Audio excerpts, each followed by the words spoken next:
बहुत स्वागत है आप सभी का। आप देख रहे हैं आपकी बात छत्तीसगढ़। मैं हूं अभिलाष मिश्रा। आज हम बात करेंगे मंत्रिमंडल के नए विस्तार की, और इस विस्तार में 3 नए मंत्री, यानी छत्तीसगढ़ में 90 विधायकों के बीच अब टोटल मंत्री की संख्या 14 हो गई है।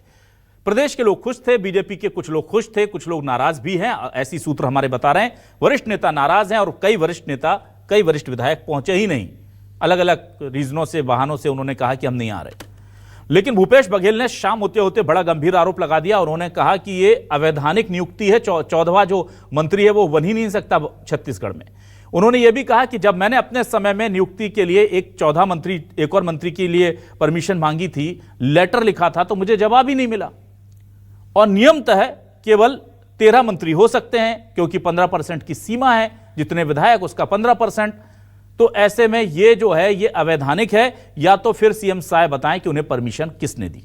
इससे पहले कांग्रेस ये भी आरोप लगाती रही है कि जब उन्होंने धान पर बोनस देने की बात कही थी तो केंद्र सरकार ने बाकायदा लिख करके कहा था कि आप बोनस नहीं दे सकते। लेकिन जब साय सरकार आई तो साय सरकार ने बोनस दिया और केंद्र सरकार ने उस पर कोई भी रोक नहीं लगाई। तो सीधे तौर पर कांग्रेस का कहना है कि हमारे लिए नियम अलग और बीजेपी के लिए नियम अलग, केंद्र सरकार पर वो निशाना साध रहे हैं। उधर अपने जो हैं वो नाराज हैं। इसी मुद्दे पर करते हैं आज आपकी बात।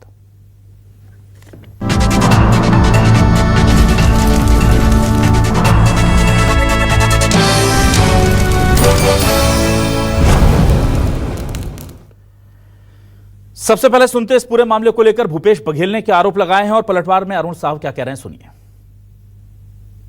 इसलिए यह आकार बढ़ाने की बात मैंने की थी। अब सवाल ये उठता है कि अभी 14 मंत्री हो गए, जो 13 थे, ये भारत सरकार से अनुमति कब मिलेगी?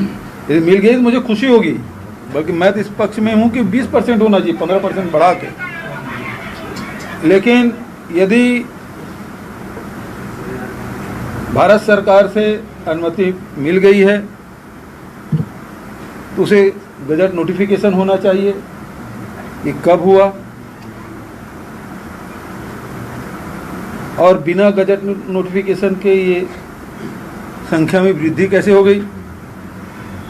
और नहीं है तो फिर ये पूरा मंत्रिमंडल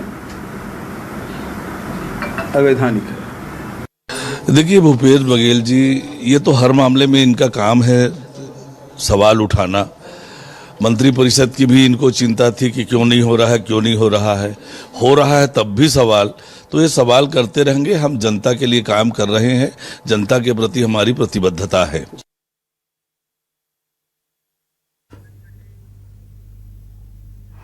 आज के सवाल क्या है आपके सामने लेकर आ रहे हैं। सवाल हमारे ये रहे, आपके टेलीविजन स्क्रीन पर सवाल देखिए हमारे क्या है। छत्तीसगढ़ को कुल 14 मंत्री मिले, भूपेश बघेल को अवैधानिक क्यों दिखे? दिग्गज विधायक शपथ ग्रहण में क्यों नहीं दिखे? बीजेपी कैसे दूर करेगी गिले? बीजेपी बोली हरियाणा फॉर्मूले पर 14 मंत्री बनाए, बघेल को किसने रोका था ये बताएं। छत्तीसगढ़ में 14 मंत्री बनाना गलत या सही? शपथ ग्रहण से दिग्गजों की दूरी क्यों दिखी? 2 सवाल हैं, एक तकनीकी है और एक नैतिक है। चलिए सीधे रुक करूंगा अपने खास मेहमानों का। मेरे साथ आज बीजेपी से वरिष्ठ नेता प्रवक्ता विजय शंकर मिश्रा जी जुड़े हुए हैं, उनका स्वागत करूंगा। कांग्रेस से वरिष्ठ नेता प्रवक्ता धनंजय ठाकुर साहब जुड़े हैं, उनका स्वागत करूंगा। वरिष्ठ पत्रकार के तौर पर अनिल फुसतकर साहब जुड़े हैं, उनका स्वागत करूंगा। और हमारे साथ आज सुप्रीम कोर्ट के जाने माने अधिवक्ता, कानूनविद और संविधान विशेषज्ञ संजय चड्ढा जी जुड़ गए, उनका बहुत स्वागत करूंगा। सबसे पहले आज सवाल लेकर के, चूंकि तकनीकी है, संजय जी आपके पास आऊंगा।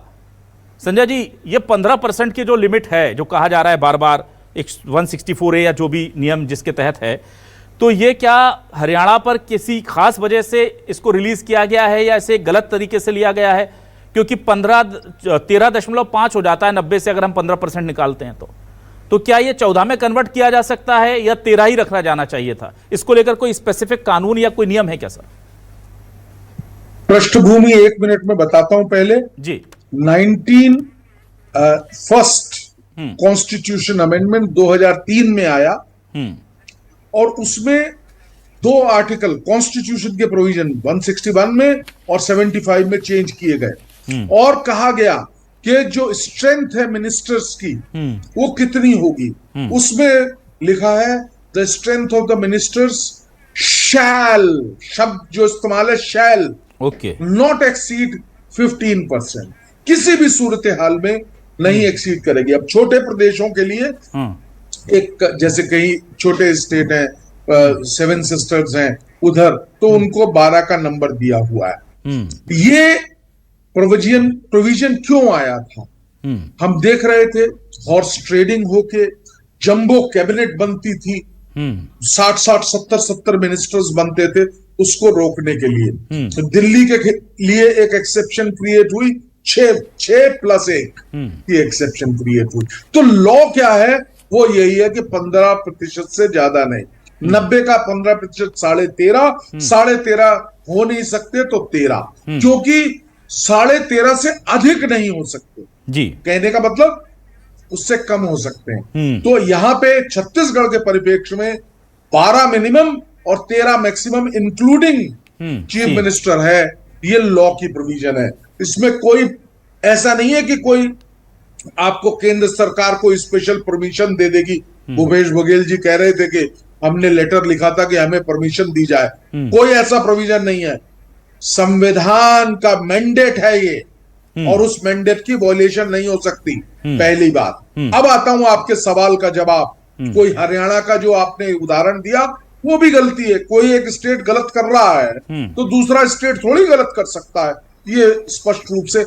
क्या कारण है, क्यों गलत, उसको चैलेंज क्यों नहीं किया गया, वो मैं नहीं जानता। ये बड़ा आपने दिलचस्प बात बता दी। धनंजय ठाकुर साहब, भूपेश बघेल जी का ऑब्जेक्शन सही है, कानून के तहत ये कह रहे हैं संजय जी। अब उनका आरोप सियासी है, नहीं है, उनको परमिशन क्यों लेनी पड़ी, वो चाहते तो भी नहीं मिल पाती, वो एक अलग बात होती है। पर ये जो बात है इसमें तो वजन दिख गया। फिर अगर कॉन्स्टिट्यूशन के हिसाब से बताया गया कि शैल नॉट एक्सीड 15%, तो ये तो 15% को एक्सीड कर गया। अब अगला कदम कांग्रेस का क्या होगा? क्या आप इसे चैलेंज करेंगे? देखिए अभिलाष जी, सबसे बड़ी बात आपको एक चीज मैं बहुत स्पष्ट कर देता हूं। जब हमारी सरकार थी छत्तीसगढ़ में, तो तत्कालीन जो मुख्यमंत्री थे भूपेश बघेल जी ने यहाँ जो 15% जो मंत्रियों के सीट आरक्षित किया गया था, उसको बढ़ा के 20% करने के लिए एक अशासकीय संकल्प पारित किया था। विधानसभा में उसका भारतीय जनता पार्टी ने विरोध किया था और बहिर्गमन किया था। और उसके बाद हमने उस प्रस्ताव को बनाकर भारत सरकार को भेजा था, क्योंकि छत्तीसगढ़ की भौगोलिक दशा है, यहाँ जो विभाग के जो कामकाज है उसको मैनेज करने के लिए हमें मंत्रियों की संख्या बढ़ानी है। लेकिन उस दौरान भारत की सरकार ने हमें अनुमति प्रदान नहीं किया था, और बहुत अच्छे तरीके से वकील साहब ने इन चीजों को रखने का काम किया है, स्पष्ट कर दिया। धनंजय ठाकुर साहब, बी स्पेसिफिक जी, अनुमति प्रदान नहीं किया था या जवाब नहीं आया था, ये बता दीजिए क्लियर। नहीं मना किया था या जवाब नहीं दिया था? जी जी, भारत सरकार ने आप जवाब ही नहीं आया, उसका जवाब नहीं आया था। उन्होंने रोका भी नहीं था, ओके भी नहीं कहा था, रोका भी नहीं था, जवाब ही नहीं दिया था। जी ठीक है, ठीक है, आगे बढ़िए सर जी, बोलिए। नहीं तो सुनिए सर, आप तो उस जो व्यवस्था है उसके खिलाफ तो आप जा नहीं सकते हो। हाँ बिल्कुल भाई, जब पूरे देश के लिए 15% लागू है, सिस्टर स्टेट को छोड़ के, तो आप फिर निर्देश बनाने का काम आवश्यकता क्यों पड़ी? क्योंकि यूपी में 98 मंत्री थे, उधर अटल बिहारी वाजपेयी जी प्रधानमंत्री थे, 2003 में उन्होंने इसमें प्रस्ताव लाकर इसे पूरे देश में लागू किया था। हम तो कह रहे हैं आप 14 मंत्री बनाए, हमें कोई एतराज नहीं है। हम ये कह रहे हैं, जब हम 20% की मांग करने के लिए वहां पर पत्र भी लिखे थे जिसका जवाब नहीं आया, आप 14 मंत्री बनाए, स्वागत है आपका, लेकिन इसको संवैधानिक तौर पर बनाइए। आप संवैधानिक तौर पर आप बनाएंगे तो निश्चित तौर पर मामला अच्छा रहेगा। ठीक, क्योंकि एक सौ दीजिएगा, क्योंकि गजट में प्रकाशन हो जाता, अगर अनुमति मिल जाएगा तो। दूसरी बात, आप देखेंगे संसदीय सचिव का मामला यहाँ पर न्यायालय में गया था, और न्यायालय का फैसला उस संसदीय सचिव के खिलाफ आया था जी। उसके बाद हमारी सरकार थी, मैं संसदीय सचिव बनाया तो उन्हें किसी प्रकार की कोई सुविधा नहीं मिलती थी सरकार की ओर से। वही स्थिति आज निर्मित हो गया है। 14वां जो मंत्री है उसको तो पावर ही नहीं है, वो तो संवैधानिक है ना। हम विरोध नहीं कर रहे, हम संवैधानिक दायरे में लाइए, हम तो ही कह रहे हैं। धनंजय जी, मेरा एक छोटा सा सवाल का जवाब दीजिए बस। क्या आप इसे केवल पॉलिटिकल मंच पर इसका विरोध करेंगे, या लीगल भी आपको एक्शन लेने के बारे में कांग्रेस सोच रही है? इसे चैलेंज किया जाएगा क्या? देखिए अभिलाष जी, मैंने एक बड़ी बात कहा है कि 14वां मंत्री बनाने का हम विरोध नहीं कर रहे हैं। हम ये कह रहे हैं इसको संवैधानिक दायरे में लाइए, इसकी वैलिडिटी होनी चाहिए, जो आपकी डिमांड और है, ये गजट प्रकाशित कर दीजिए। हम तो नहीं कर रहे हैं, लीगल ऑप्शन तलाशेंगे क्या जो आपकी डिमांड है इसको पूरा करने के लिए? हम तो अभी निश्चित निश्चित तौर पर इस विषय को हमने संज्ञान में आज लाया है। जी। अब सरकार में बैठे लोगों का दायित्व है उनकी सरकार के जो पारित चीजें उनको लागू करे। ठीक है। नहीं तो अवैधानिक माना जाएगा। मनमानी करना सारी चीज छूट है। ठीक। वकील साहब तो कह चुके इस बात को, हरियाणा में जो लागू अभी गलत था। ठीक है, विजय शंकर मिश्रा जी, ये भूपेश बघेल जी ने आरोप लगाया है कि भाई संविधान यह कहता है या कानून यह कहता है।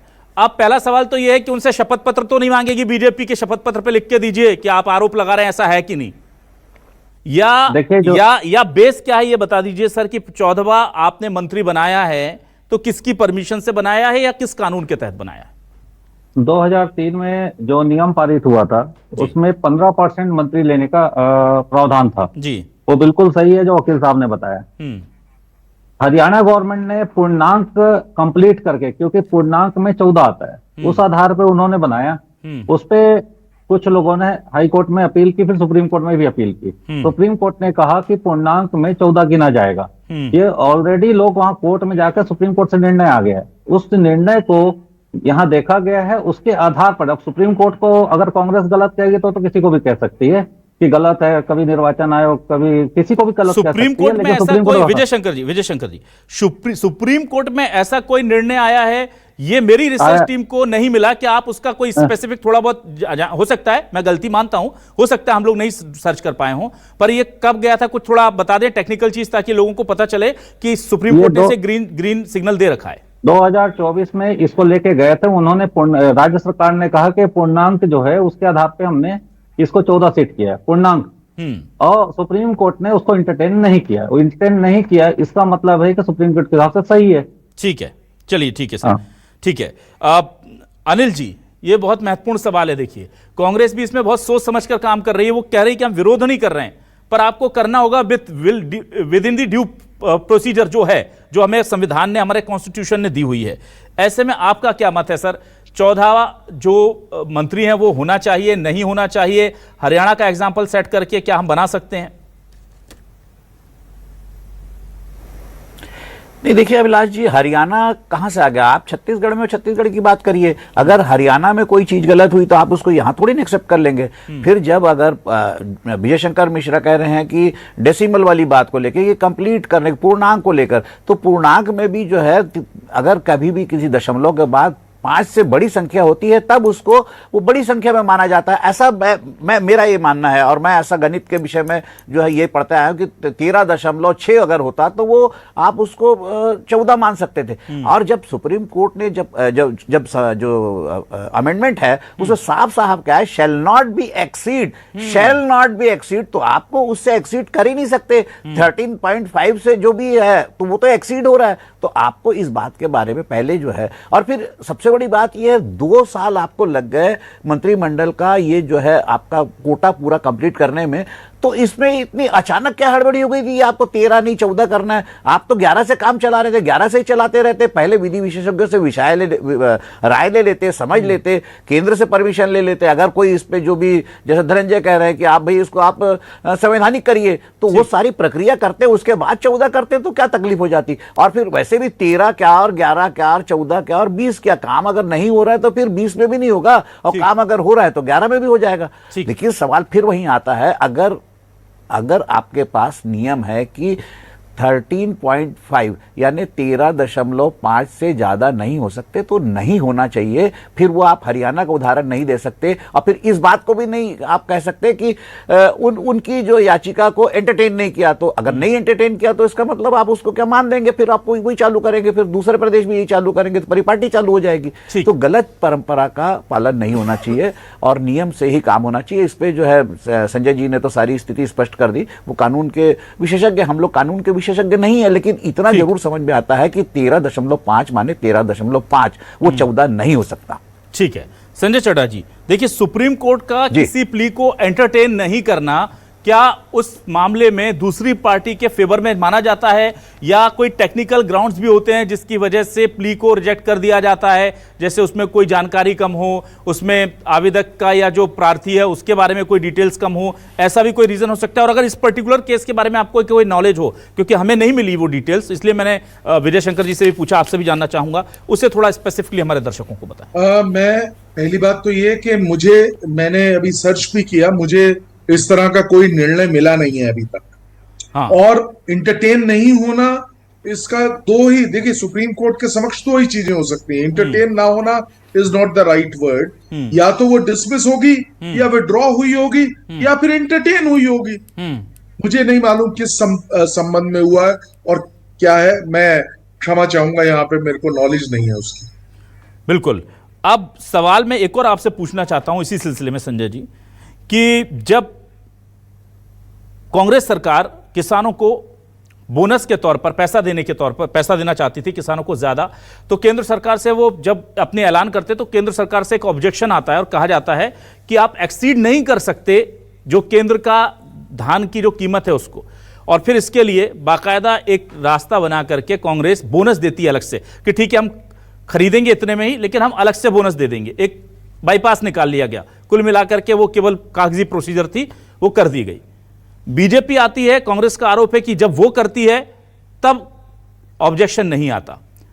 अब कहा जा रहा है कि जब हम लोग बोलते हैं कि हम इसमें 20 करना चाहते हैं, इसको बढ़ा दीजिए, तो हमको जवाब ही नहीं लौट करके आता प्रस्ताव का, और यहां पर ये लोग बढ़ा लेते हैं, तब ऊपर से कोई रिएक्शन नहीं आता। तो ये जो विथहेल्ड कर दिया गया कि प्रस्ताव आया भाई, अब इस पर मना करेंगे तो ये पॉलिटिकल मुद्दा बन जाएगा, छत्तीसगढ़ के लोग खिलाफ हो जाएंगे कि हरियाणा से तो बहुत बड़ा है छत्तीसगढ़, तो यहां तो अगर ज्यादा मंत्री की डिमांड कर रहे हैं तो पूरा कर देना चाहिए, तो ये पॉलिटिकली लॉस हो जाएगा हमारा, इसलिए उसको होल्ड कर दिया गया, ना उस पर हां कहा ना कहा। ऐसी स्थिति में एक राज्य और केंद्र के बीच के जो कॉन्ग्रुएंट रिलेशंस हैं, ये कितने इंपैक्ट होते हैं और क्या ये पॉलिटिकली मोटिवेटेड फैसलों से प्रभावित हो रहे हैं? जो मेरा एक सामान्य ज्ञान है उसके आधार पे मैं इस सवाल का जवाब देना चाहूंगा। सबसे बड़ी बात कि ये कॉन्स्टिट्यूशन का मैंडेट है, संविधान में वर्णित है कि कितनी संख्या होगी। क्या, मेरा पहला प्रश्न ये है अपने आप से ही कि क्या केंद्र सरकार या कोई अन्य सरकार इसमें एलिजिबल है इसको एक्सटेंड करने के लिए?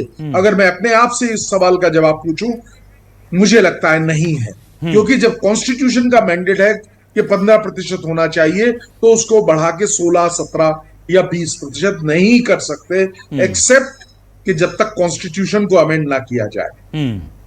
बड़े स्पष्ट शब्दों में मेरी बात से ये निकल रहा है कि वो जो लेटर है उसका जवाब देना इसलिए उचित नहीं था क्योंकि संभव ही नहीं थी चीज। अब कैसे संभव हुई है ये मैं नहीं बता सकता, लीगली नहीं है possible, to my own knowledge I am saying.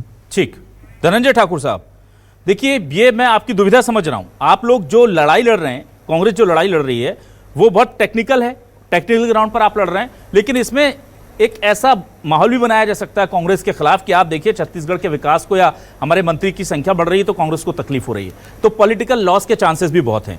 अब इसके बीच में रहते हुए, इस बैलेंस को बनाए रखते हुए, क्योंकि संविधान की बात बार बार राहुल गांधी जी करते हैं, वो कहते हैं हम संविधान की हर कीमत पर रक्षा करेंगे, तो संविधान की रक्षा भी आपको करनी है और पॉलिटिकल नुकसान से भी खुद को बचाना है। तो कौन सी लाइन लेने जा रही है अब कांग्रेस इसमें भविष्य में? क्या अभी तकनीकी विशेषज्ञों से इसकी राय ली जाएगी? क्योंकि संजय जी साहब कह रहे हैं कि अगर ये हरियाणा में भी हुआ है तो कैसे हुआ है नहीं पता।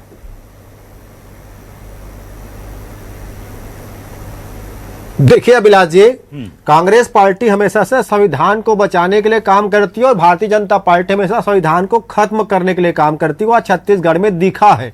वकील साहब अच्छे कानून के जानकार हैं, हम सबसे बेहतर उन्होंने जानकारी दिया कि आप 15% से ऊपर नहीं जा सकते, और अगर आप 14 मंत्री बना है तो वो 15.5% होता है। मतलब आपने जो गाइडलाइन है उसको क्रॉस कर दिया, पहली बात। दूसरी बात, यही बात जब प्रदेश की जनता को आरक्षण देने के लिए कांग्रेस की सरकार ने 76% आरक्षण लागू किया, तो यही भारतीय जनता पार्टी 50% की दुहाई करके यहाँ के एसटी, एससी, ओबीसी और ईडब्ल्यूएस वाले को मिलने वाले आरक्षण विधेयक को राजभवन में रुकवा दिया। अब सवाल ये उठता है कि जब राज्यपाल महोदय जी संविधान के अंतर्गत काम करते हैं, आरक्षण के बिल को रोक दिया गया क्योंकि गैर संवैधानिक बताकर 50% की सीमा क्रॉस नहीं कर सकते, तो वही राजभवन में कैसे शपथ हो गया? आपने संविधान का पालन क्यों नहीं किया? ठीक, ये भी तो बड़ा सवाल उठता है ना। संविधान के वो एक प्रकार से छत्तीसगढ़ पालक पिता है, संरक्षक हैं, और ये असंवैधानिक काम उनके संरक्षण में हो गया, उनके भवन के भीतर हो गया। ठीक है, ये तो गलत तो है ना। तो यहाँ तो संयम है, कोतवाल, डर किसका वाली स्थिति है। ठीक है भाई, राज्यपाल महोदय की जिम्मेदारी थी, जब आरक्षण विधेयक जो एसटी, एससी, ओबीसी को मिलता है उसको आप राजभवन में लटका के रखे हुए हैं, लेकिन भारतीय जनता पार्टी को फायदा पहुंचाने के लिए उसी संविधान के खिलाफ आपके राजभवन में शपथ हो जाता है। ठीक है, ये तो बड़ी बड़ी गैर जिम्मेदारी की बात हो गई है। ठीक है, विजय शंकर जी, देखिए ये बहुत गंभीर आरोप कांग्रेस लगा रही है कि भाई जब हम पैसे बढ़ाते। संजय जी कुछ कहना चाह रहा है, संजय चड्डा जी प्लीज। सर्च किया और इसमें कोर्ट का नोटिस है।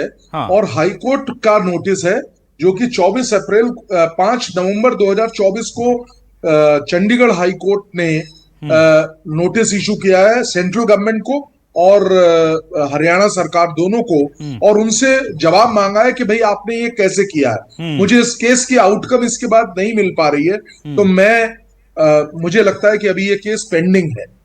हाँ, ये होता है कई बार, हमारे माहौल ऐसा एक बना दिया जाता है कि इसका फैसला हमारे फेवर में आ गया है और हमें भी चूंकि नहीं मिला था, फिर भी मैं माफी चाहूंगा। अभी मैं इसलिए इसकी जिम्मेदारी नहीं ले सकता कि मेरी टीम को रिसर्च के दौरान ऐसा कोई फैसला नहीं मिला है। विजय शंकर तिवारी जी, हो सकता है आप कह रहे हैं, सही कह रहे होंगे, पर अगर कानून में लिखा है, संविधान में लिखा है, तो संविधान को सुप्रीम कोर्ट बिना किसी हम लोगों को पता चले वो उसके अगेंस्ट में फैसला दे रहा है, ये तो हमको लगता नहीं ऐसा हुआ है। और अगर ये नहीं है, टेक्निकली ठीक नहीं है, तो क्या आप वापस करेंगे, विड्रॉ करेंगे एक मंत्री को, अगर ये चीजें निकलकर सामने आती हैं कि हाँ भाई हमने 15% की लिमिट क्रॉस कर दी है और इसको लेकर सुप्रीम कोर्ट में या हाई कोर्ट में अभी मामला पेंडिंग है, संविधान इसकी इजाजत नहीं देता है, तो आपके लिए संविधान पहले होगा या आप सोचेंगे कि पार्टी लाइन है भाई अब इसको तो आगे बढ़ाना है, लेकर जाएंगे आगे?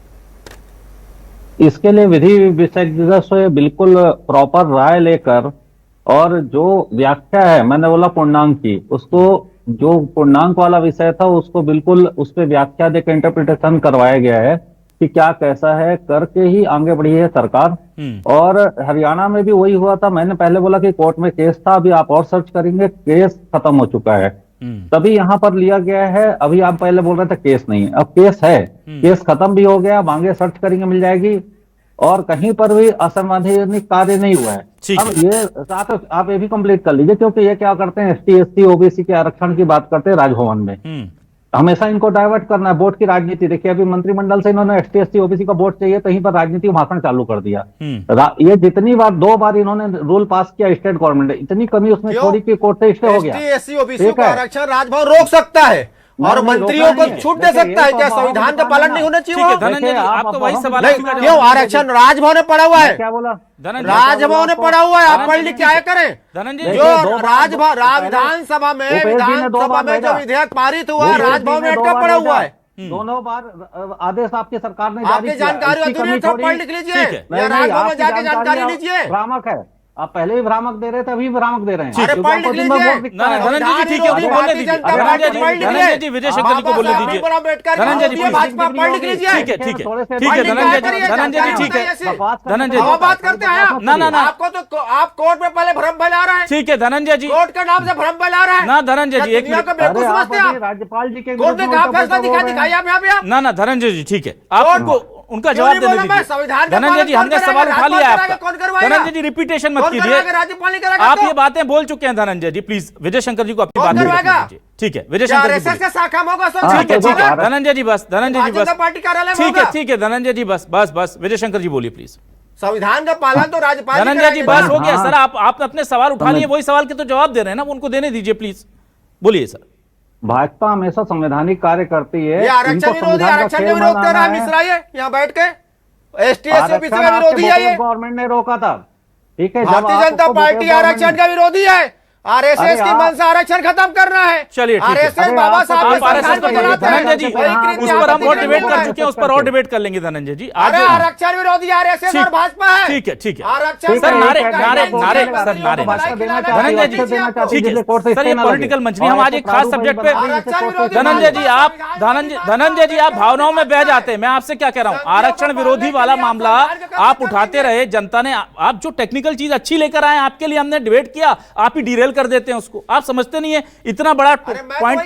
जिम्मेदारी राज्यपाल देती है, लेकिन आप डिबेट में बोलेंगे ये ठीक नहीं है ना। धनंजय जी और भी मेहमान है, धनंजय जी मेरे और भी मेहमान है, धनंजय जी माफी चाहूंगा, मेरे और भी मेहमान है, आप समझिए। राष्ट्रपति निर्वाचन आयोग तो सब बना दीजिए, राहुल गांधी जी को, सब आप खुश होंगे। ना पर्सनल बात होगी। चलिए मैं अनिल जी के पास आ गया हूँ, धनंजय जी माफी चाहूंगा।